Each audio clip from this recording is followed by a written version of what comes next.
Hello everyone, welcome to my channel English Grammar Tutorial। একটা খবর যেটা আসছে সেটা হলো যে কেপি কনস্টেবলের যে পরীক্ষাটা সেটা হয়তো কিছুটা পিছিয়ে যেতে পারে, সেপ্টেম্বরে হতে পারে বা পুজোর পরে হতে পারে। সেই জন্য আমি যেটা ভাবলাম যে আমি তোমাদের এই কোর্সটা যেটা খুব র্যাপিড গতিতে এগোচ্ছিল, এতটা দ্রুত আমি আর এগোবো না, কারণ অনেকেরই সমস্যা হচ্ছে যে এত টপিক আমি যে একসাথে কভার করে দিচ্ছি, তোমাদের সেটাকে পড়ে সেটাকে আবার মুখস্থ করা, রিভাইজ করা সমস্তটাই একটু সমস্যা হচ্ছে। সেই জন্য আমি ঠিক করেছি যে কোর্সের যে আমাদের গতিটা ফুল ফ্লোতে ছিল সেটা একটু স্লো করে দেব, যাতে তোমাদের প্রত্যেকটা টপিক পড়ে নিতে বুঝে নিতে কোনো সমস্যা না হয়। ঠিক আছে, তাহলে আজকে আমরা যে পার্টটা কভার করব সেটা হচ্ছে ইডিয়মস পার্ট 6। তোমরা দেখেছিলে যে ইডিয়মস এর আমি 5টা পার্ট অলরেডি আগে করিয়ে দিয়েছি, যেখানে আমি 125টা মোস্ট ইম্পর্টেন্ট ইডিয়মস তোমাদের করিয়ে দিয়েছিলাম। মোটামুটি আমাদের ইডিয়মস টার্গেট ছিল 200 থেকে 250, সেই পথেই আমরা এগোচ্ছি যাতে আমরা ইডিয়মসটাকে সেইভাবে কভার আপ করতে পারি।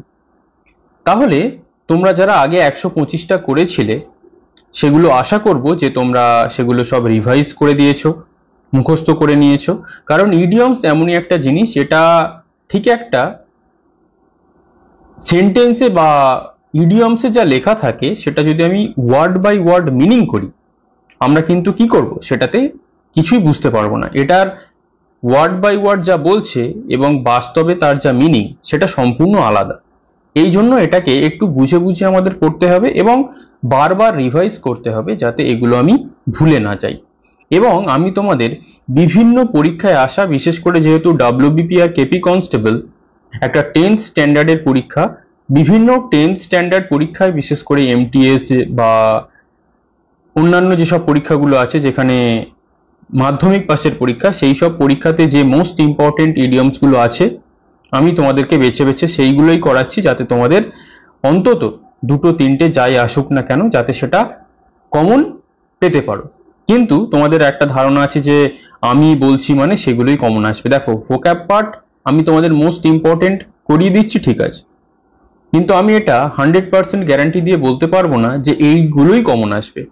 আমি চেষ্টা করছি যাতে তোমাদের কম পড়ে কভার আপ করা যায়, এখান থেকেই কমন আসে। তারপরে যেটা হবে সেটা হচ্ছে আমাদের কি লাক, তারপরে দেখা যাক কি হয়।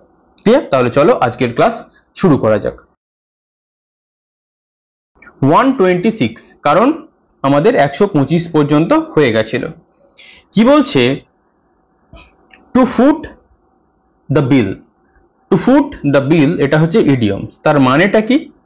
টু মেক পেমেন্ট, অর্থাৎ কি, তুমি তোমার বন্ধু বা তুমি তোমার গার্লফ্রেন্ড কোনো রেস্টুরেন্টে খেতে গেছো, সেখানে গিয়ে রেস্টুরেন্টের যে বিলটা হয়েছে সেই বিলটা কি করলে, তুমি পেমেন্ট করে দিলে, তাহলে টু মেক পেমেন্ট। তাহলে টু ফুট দ্য বিল মানে কি? To make payment. কোনো অর্থ তুমি নিজে থেকে কোথাও কিছু কিনেছো, খেয়েছো, যাই হোক না কেন সেটা তুমি পেমেন্ট করলে। Clear? Next, through thick and thin. Through thick and thin মানে কি? দেখা যাক। আন্ডার অল সার্কামস্টান্সেস, অর্থাৎ কি, যে কোনো পরিস্থিতিতে। ধরো দেখা গেল যে কোনো পরিস্থিতিতে মানে কি, পরীক্ষা হচ্ছে না, তারিখ পিছিয়ে যাচ্ছে, এইরকম ভাবে অনেক ক্যান্ডিডেটরা কি হচ্ছে, তারা বিভ্রান্ত হয়ে যাচ্ছে। কিন্তু তুমি কি ভাবছো যে যেরকমই পরিস্থিতি হোক না কেন আমাকে কিন্তু কি করতে হবে, প্রস্তুতিটা চালিয়ে যেতে হবে, কারণ একটা চাকরি আমাকে পেতেই হবে। তাহলে থ্রু থিক অ্যান্ড থিন মানে কি? আন্ডার অল সার্কামস্টান্সেস, যে কোনো পরিস্থিতিতে। 128, at the drop of a hat। at the drop of a hat মানে হচ্ছে কি, দেখো, উইথাউট ডিলে, অর্থাৎ কি, দেরি না করে। দেরি না করে অর্থাৎ উইথাউট ডিলে, কোনো দেরি না করে তৎক্ষণাৎ তুমি একটা কিছু কাজ করে দিয়েছো, সেই রকম। কিরকম? ধরো আমি ধরে নিলাম তোমার 1 মাস পরীক্ষা বাকি। অনেকে কি ভাবছে, আর 10 দিন যাক, আর 5 দিন যাক, তারপরে পড়াশোনা শুরু করব। কিন্তু তুমি কি করলে? At the drop of hat, অর্থাৎ যেই মাত্র তুমি জেনেছো যে পরীক্ষাটা 1 মাস পরে হবে, তুমি উইথাউট ডিলে, কোনো দেরি না করে কি করেছো, প্রস্তুতি স্টার্ট করে দিয়েছো। Clear? Next, set the wheels in motion, তার মানে কি to initiate a chain of events, অর্থাৎ কি এই যে ঘটনা পরম্পরা, সেই ঘটনা পরম্পরাকে চালিয়ে নিয়ে যাওয়া। কিরকম, ধরো আমি বলতে পারি, ধরো তোমরা দেখবে যারা রাজমিস্ত্রি হয়, বা ধরো সাপোজ আমি ধরে নিলাম যে একটা ঘটনার পর ঘটনা, যে আজকে তোমার কেপি পরীক্ষা, দুদিন পর তোমার ডাব্লিউবিপি পরীক্ষা, 3 দিন পর তোমার এসআই পরীক্ষা, এই যে ঘটনা পরম্পরা একটার পর একটা লেগেই চলেছে, এটাকেই বলে set the wheels in motion. Clear? Next, on thin ice, on thin ice মানে হচ্ছে ইন এ রিস্কি সিচুয়েশন। তাহলে আইস মানে কি বরফ, তাহলে বরফের সাথে বিপদ সংকুল পরিবেশ, তার কি খুব একটা মিল আছে? থিন আইস মানে আমরা বলতে পারি পাতলা বরফ, তার মানে এটা আমরা বলতে পারি যদি আমরা পাতলা বরফের উপরে দাঁড়াই তাহলে কি আমরা নিচে ভিতরে ঢুকে যাব। তোমরা অনেক সময় যারা বিভিন্ন বরফের দেশে বেড়াতে যাও, সেখানে দেখবে বিভিন্ন লেক বরফে কি হয়ে থাকে, জমে থাকে, কিন্তু অনেক সময় দেখা যায় ওই থিন আইস হয়ে থাকে, যেখানে যদি তুমি উঠে যাও তাহলে কিন্তু ওই তুমি বরফের ভিতরে ঢুকে যাবে, ভিতরে জল আছে আবার, তাহলে সেটা হয়ে যায় কি আমাদের ইন এ রিস্কি সিচুয়েশন, যে সিচুয়েশনটা বা পরিস্থিতিটা খুব রিস্কি হয়ে যায়, কারণ ওখানে আমাদের মৃত্যু হয়ে যাওয়ার সম্ভাবনা থাকে। Clear? Next, spill the beans, spill the beans মানে হচ্ছে গিভ অ্যাওয়ে এ সিক্রেট, অর্থাৎ কি তোমার কোনো গোপন কথা রয়েছে, সেই গোপন কথাটা অন্য কাউকে জানিয়ে দেওয়া। অর্থাৎ তোমার বন্ধু বা তোমার কাছের কেউ, সে একটা কথা বলেছিল আর বলেছিল যে এই কথাটা কিন্তু কাউকে বলিস না, তুমি কি করলে, তার কথাটা রাখলে না, সেই গোপন কথাটা যাদেরকে সে বারণ করেছিল বলতে, তুমি কি করে দিলে, স্পিল দ্য বিনস করে দিলে, গোপন কথাটা পুরো ফাঁস করে দিলে। Clear? Next, ignorance is bliss, খুব গুরুত্বপূর্ণ। কিভাবে দেখো, to remain ignorant of things that may cause stress, অর্থাৎ কি যে ঘটনাটা তোমাকে দুশ্চিন্তা দিতে পারে বলে তুমি মনে করছো, সেই বিষয়টা সম্পর্কে তুমি অজ্ঞই থেকে গেছো। অর্থাৎ কি বিষয়, ধরো এমন একটা কোনো খবর তোমাদের কাছে এলো, খুব দুর্ঘটনার একটা খবর, সেটা তোমার বাড়ির সবাই জানে, কিন্তু তারা তোমাকে বলতে ভয় পাচ্ছে, কারণ হয়তো তুমি নার্ভের ওষুধ খাও, তুমি দুর্বল। তাহলে কি দাঁড়ালো এখানে, ইগনোরেন্স ইজ ব্লিস, মানে কি তারা ঘটনা, ওই যে দুঃসংবাদটা সেটা জানলো, তারা মনে মনে রেখে দিল, তারা মনে মনে কষ্ট পেল, কিন্তু তোমাকে জানালো না। অর্থাৎ তুমি ওই ব্যাপারটা, বিষয়ে তোমার কাছে অজানা থেকে গেল, এবং তোমার মনে সেই বিষয়টা কোনো এফেক্টিভ পড়লো না, এটা আমরা বলতে পারি। নেক্সট, স্টিল দ্য থান্ডার, অর্থাৎ কি get praise for doing something before someone, অর্থাৎ কি get praise for doing something, praise মানে কি প্রশংসা, অর্থাৎ তুমি কিছু করেছো তার জন্য তুমি প্রশংসা পাচ্ছ বিফোর সামওয়ান। কিরকম ভাবে, অনেক সময় যখন আমরা বন্ধু বান্ধবরা মিলে বসি, তার মধ্যে দেখা গেল 10টা বন্ধুর মধ্যে একটা বন্ধু কি আছে, সে খুব ভালো গান করতে পারে। এরপর কি হলো, ওই 10 জনের মধ্যে সে গানটা করতে আরম্ভ করলো, এবং সবাই কি করলো, তার প্রশংসা করতে আরম্ভ করে দিল। তাহলে সে কি করলো, সে স্টিল দ্য থান্ডার করে দিল, অর্থাৎ এমন কিছু সবার সামনে সে করলো যাতে সবাই কি করতে লাগলো, প্রশংসা করতে লাগলো। Clear? Next, come rain or shine, অর্থাৎ কি হোয়াট এভার হ্যাপেন্স, বৃষ্টি আসুক বা সূর্য আসুক, এরকম ভাবে তোমাদের মনে রাখলে হবে না। তাহলে কাম রেন অর সাইন তার মানে কি হোয়াট এভার হ্যাপেন্স, যাই হয়ে যাক না কেন, যাই হয়ে যাক না কেন তুমি তোমার বন্ধুর পাশে দাঁড়াবে। ক্লিয়ার? নেক্সট, চেজ রেনবোজ, তার মানে কি টু পারসু আনরিয়ালিস্টিক গোলস, অর্থাৎ এমন কিছুর পিছনে ছোটা যেটা কি অবাস্তব, বাস্তবে যেটা একদমই কি সম্ভব নয়। অর্থাৎ তোমার ক্যাপাসিটি কনস্টেবলের চাকরির পরীক্ষা দেওয়া, কিন্তু তুমি চেষ্টা করছো কি আইএএস বা ডাব্লিউবিসিএস।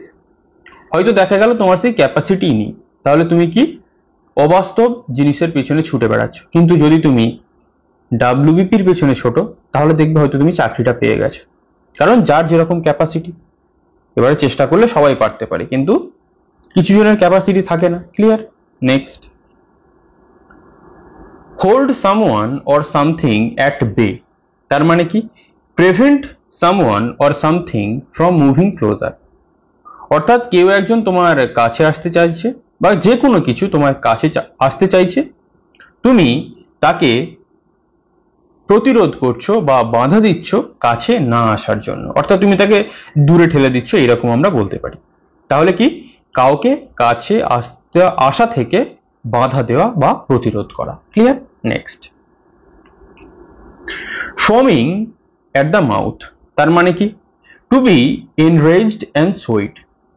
এনরেজড মানে কি রেগে যাওয়া, অর্থাৎ ফোমিং অ্যাট মাউথ আমরা বলি না যে সে ফুঁসছে, তার মানে কি সে রাগে ফুঁসছে। অর্থাৎ তুমি খুব রেগে গেছো এবং সেই রাগটা যার উপর তুমি রেগে গেছো তাকে দেখিয়েও দিচ্ছ যে তুমি তার উপর রেগে আছো, এমন তুমি আবভাব করছো, রাগে ফুঁসছো এইরকম ভাবে। Clear? Next, back on one's feet, অর্থাৎ কি ব্যাক অন ওয়ান্স ফিট মানে হচ্ছে well or successful again. Well মানে কি দুভাবে হতে পারে, হয় তুমি তোমার কোনো রোগাগ্রস্ত ছিলে, অর্থাৎ অনেকদিন ধরে তুমি কোনো রোগে ভুগছিলে, তারপরে তুমি ওয়েল হয়ে গেছো, সুস্থ হয়ে গেছো, বা আর একটা হতে পারে সাকসেসফুল এগেন, অর্থাৎ সাময়িকভাবে হয়তো তুমি প্রথম দুটো কনস্টেবলের পরীক্ষায় ব্যর্থ হয়ে গেছিলে, কিন্তু তারপরে তুমি ভালো পরীক্ষা দিয়ে সাকসেস পেয়ে গেছো। Clear? Next, to take with a grain of salt, তার মানে কি to believe with some scepticism, তার মানে কি কিভাবে তুমি বিশ্বাস করছো, তোমার মনে কিছু সংশয় রেখে বিশ্বাস করছো। হয়তো দেখা গেল তোমার একটা কোনো বন্ধু, তুমি তাকে অনেকদিন ধরে লক্ষ্য করছো যে পিছনে পিছনে তোমার হয়ে ক্ষতি করছে বা তোমার খারাপ করতে চাইছে, কিন্তু সে দেখা গেল কোনো একটা কথা এসে তোমাকে বলল, তুমি হয়তো কথাটাকে বিশ্বাস করলে, কিন্তু সেই বিশ্বাসের মধ্যে কিছু সংশয় রয়েছে যে ওকে বিশ্বাস করাটা ঠিক হবে তো, আমি ঠিক করছি তো ওকে বিশ্বাস করি, এই রকম। Clear? Next, to raise a dust, তার মানে কি to cause disruption or confusion. অর্থাৎ টু রেজ এ ডাস্ট মানে কি শুধু বিভ্রান্তি তৈরি করা, শুধু ধোঁয়াশা তৈরি করা, এইরকম। ক্লিয়ার? কোন একটা সিচুয়েশন যেখানে তুমি সরাসরি বা ক্লিয়ার কাট কোনো পরিষ্কার কিছু বলছো না, তুমি গোল গোল ঘুরপাক খাওয়াচ্ছ, কনফিউশন বিভ্রান্তি তৈরি করছো, ধোঁয়াশা তৈরি করছো, এইরকম। Clear? Have an axe to grind মানে কি to have an ulterior motive. অর্থাৎ কোন একটা খারাপ মতলব তোমার রয়েছে। ধরো তোমার বাড়িতে কেউ এসছে, তুমি তার চোখে হাবভাব দেখে বুঝতে পারলে তো আমাদের বাড়িতে এসেছে ঠিকই, কিন্তু এর কোনো কুমতলব রয়েছে, কোনো একটা খারাপ মতলব রয়েছে, এরকম আমরা বলতে পারি। আউট অফ দ্য ব্লু মানে কি কমপ্লিটলি আনএক্সপেক্টেডলি, অর্থাৎ সম্পূর্ণ অপ্রত্যাশিতভাবে, যেমন আমরা দেখেছিলাম বোল্ট ফ্রম দ্য ব্লু। অর্থাৎ আউট অফ দ্য ব্লু মানে কি তুমি কোনো একটা ঘটনা বা কোনো একটা খবর যেটা তুমি পেয়েছো সেটা তোমার কাছে একদম অপ্রত্যাশিত। হয়তো দেখা গেল তুমি ডাব্লিউবিপি কনস্টেবল পরীক্ষায় ফার্স্ট হয়েছো, যেটা তোমার কাছে অপ্রত্যাশিত, তুমি কোনোদিনও ভাবনি যে তুমি ফার্স্ট হবে। ক্লিয়ার? এরকম ভাবে আমাদের মনে রাখতে পারি। In the heat of the moment, তার মানে কি saying or doing something without thinking due to anger. অর্থাৎ সেইং অর ডুইং সামথিং, তুমি কোনো কিছু বলছো বা কোনো কিছু করছো উইথাউট থিঙ্কিং, কোনো ভাবনা চিন্তাই ছাড়াই, ডিউ টু অ্যাঙ্গার রাগের মাথায়। অর্থাৎ কিরকম ভাব, ধরো তোমার সাথে তোমার গার্লফ্রেন্ডের বা তোমার কাছের মানুষের খুব ঝগড়া হয়েছে, ঝগড়া হওয়ার ফলে এমনই হলো তুমি তাকে খুব ছোট বড় কথা বলে দিলে বা তাকে তুমি একটা চড় মেরে দিলে। তার মানে কেন করলে তুমি? In the heat of the moment, অর্থাৎ রাগের মাথায় কোনো কিছু ভাবনা চিন্তা না করে তুমি তাকে কিছু ছোট বড় কথা বলে দিলে বা একটা চড় মেরে দিলে, এরকম করে ফেলেছো। Clear? Next, that ship has sailed, তার মানে কি too late to do something, অর্থাৎ কি জাহাজ চলে গেছে। হয়তো তোমার জাহাজে করে আন্দামানে যাওয়ার কথা ছিল, কিন্তু দ্যাট শিপ হ্যাজ সেলড, তার মানে কি তোমার ওই যে সময় ধরো 10টার সময় জাহাজটা ছাড়ার কথা ছিল, তুমি 11টার সময় গিয়ে পৌঁছেছো, তার মানে কি too late to do something, তোমার অনেক দেরি হয়ে গেছে কিছু করতে, কি করতে, ওখানে পৌঁছাতে। ক্লিয়ার? নেক্সট, ইন র্যাপচার্স মানে হচ্ছে এক্সট্রিমলি ডিলাইটেড, তার মানে কি চরম আনন্দ। ধরো তুমি 2-3 বার ডাব্লিউবিপি বা কেপি কনস্টেবল পরীক্ষায় ফেল করেছো, লাস্ট বার তোমার অ্যাটেম্প্ট, তোমার আর বয়স নেই, তুমি কি ফাইনাল মেরিট লিস্টে যখন বের হলো তুমি দেখলে তুমি চাকরিটা পেয়ে গেছো, তাহলে তুমি কি হয়ে যাবে? এক্সট্রিমলি ডিলাইটেড, ওই মুহূর্তে চরম আনন্দ হবে। Clear? Next, keep an I on, তার মানে কি watch over, to watch over attentively, অর্থাৎ খুব মনোযোগ দিয়ে কিছু দেখা। এই যে তোমরা এখন আমার ক্লাসটা এতদূর দেখছো মানে খুব মনোযোগ দিয়ে দেখছো, তার মানে তোমরা কি করছো? কিপ অ্যান আই অন, তোমরা খুব মনোযোগ দিয়ে ক্লাসটা দেখছো যাতে তোমরা প্রত্যেকটা ইডিয়মস এর মিনিং বুঝতে পেরে যাও। Clear? Next, no spring chicken, no spring chicken মানে হচ্ছে a person who is no longer young, তার মানে কি একটা ব্যক্তি যে এখন আর যুবক নেই, অর্থাৎ কি স্প্রিং চিকেন হয়ে গেছে, চামড়া কুঁচকে গেছে, আমরা বলতে পারি যে চামড়া কুঁচকে গেছে, মানে কি সে বৃদ্ধ হয়ে গেছে, সে আর যুবক নেই। Clear? Next, move the goal post, অর্থাৎ কি গোল পোস্টকে এদিক ওদিক করা না। দেখো ভালো করে মিনিংটা এর বুঝতে হবে। আনফেয়ারলি অল্টার দ্য কন্ডিশনস, অর্থাৎ কি বেআইনি ভাবে কোনো পরিস্থিতিকে পাল্টে দেওয়া, অর রুলস কোনো নিয়মকে বেআইনি ভাবে পাল্টে দেওয়া, অফ এ প্রসিজার কোনো একটা পদ্ধতির, ডিউরিং ইটস কোর্স, কোর্স চলাকালীন। কিরকম ভাবে? ধরো কি আমি বলতে পারি যে ডাব্লিউবিপি কেপি পরীক্ষায় ম্যাথ থাকবে, ইএনজি থাকবে, ইংলিশ থাকবে আর জিকে থাকবে, এটা আমি সেট করেছি। কিন্তু আমি পরীক্ষক, আমি দেখলাম আমার যে ছেলে সে অঙ্কেতে দুর্বল, সে ইংরেজি আর জিকেতে খুব ভালো। আমি কি করলাম? পরীক্ষার 2 সপ্তাহ আগে সিলেবাসটা চেঞ্জ করে দিয়ে শুধু ইংরেজি আর জিকে করে দিলাম।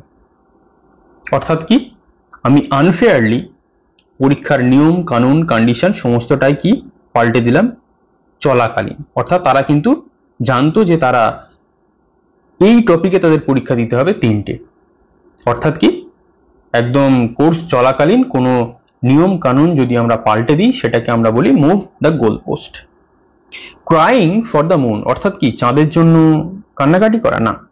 To make an impractical or unreasonable request, অর্থাৎ এমনই একটা অনুরোধ তুমি করছো যেটা অবাস্তব, যেটাকে মেনে নেওয়া যায় না।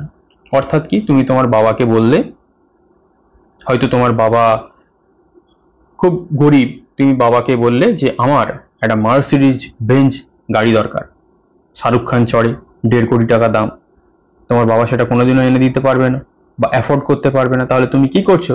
ক্রাইং ফর দ্য মুন, অর্থাৎ অবাস্তব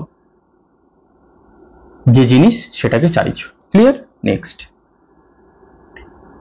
keep body and soul together, অর্থাৎ কি বডি আর আত্মাকে একসাথে রাখা না। Stay alive during hard times, অর্থাৎ হার্ড টাইমস মানে কি কঠিন পরিস্থিতিতে বেঁচে থাকা। কিরকম ভাবে? দেখা গেল তুমি খুব ভালো ছেলে কিন্তু চাকরির পরীক্ষায় তুমি একদম ক্র্যাক করতে পারছো না, কোনো চাকরি তুমি পেতে পারছো না, তাহলে সেই সময় অনেক ছাত্রছাত্রীরা কি করে? তারা ডিপ্রেশনে চলে গিয়ে সুসাইড করে নেয়। কিন্তু তুমি কি করেছো? Keep body and soul together, অর্থাৎ কি stay alive during hard times. তোমার খুব কঠিন সময় যাচ্ছে, খুব খারাপ পরিস্থিতি, কিন্তু সেই সময়ে তুমি হাল ছাড়ছো না, তুমি বেঁচে আছো। ক্লিয়ার? তাহলে আজ ছিল আমাদের পার্ট 6। যে রিকোয়েস্টটা আমি প্রত্যেকদিন করে থাকি সেটা কি একটা লাইক আর একটা কমেন্ট। এই দুটো সামান্য জিনিস আমি তোমাদের কাছে চাইতেই পারি, যেটা কিন্তু একটু কমে যাচ্ছে আমি দেখতে পাচ্ছি, লাইক আর কমেন্টটা। এত ভালো কন্টেন্ট, এত ভালো ক্লাস, আরো ভালো ভালো ক্লাস আমি তোমাদেরকে প্রোভাইড করব, যেটা ইউটিউবে আমি এতটুকু তোমাদের বলতে পারি ফ্রিতে এরকম ভাবে কিন্তু কেউ প্রোভাইড করবে না। আমি একটা জেদ নিয়েছি যে তোমাদেরকে আমি ডাব্লিউবিপি আর কেপিটা খুব ভালোভাবে কমপ্লিট করিয়ে দেবো, যেহেতু ডাব্লিউবিপি এখন প্রিলিমসের পরে মেন্স, কেপিটা কখন হবে ঠিক নেই, তাই আমি কোর্সের গতিটা একটু স্লো করলাম। লাস্টের 3-4 দিন ভিডিও দিইনি যাতে তোমরা একটু রিভিশন করার সুযোগ পাও, কারণ প্রত্যেক দিন ক্লাস হলে কি হবে, তোমাদের রিভিশন করার যে সুযোগ, সেই সুযোগটা কি হবে, অনেকটা কমে যাবে।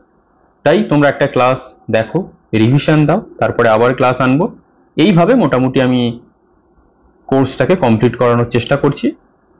আশা করছি আমি কোর্সটা কমপ্লিট করিয়ে দিতে পারবো। আর কমন যেটা তোমরা বারবার বলছো, কমনটা আমার হাতে নেই। আমি তোমাদের জন্য এতটুকু বলতে পারি, 100% চেষ্টা করছি, তারপরে দেখা যাক কি হয়। তাহলে আজ এই পর্যন্তই। পরের ইডিয়মসের পার্টে খুব শীঘ্রই আমাদের দেখা হবে। Thank you for watching.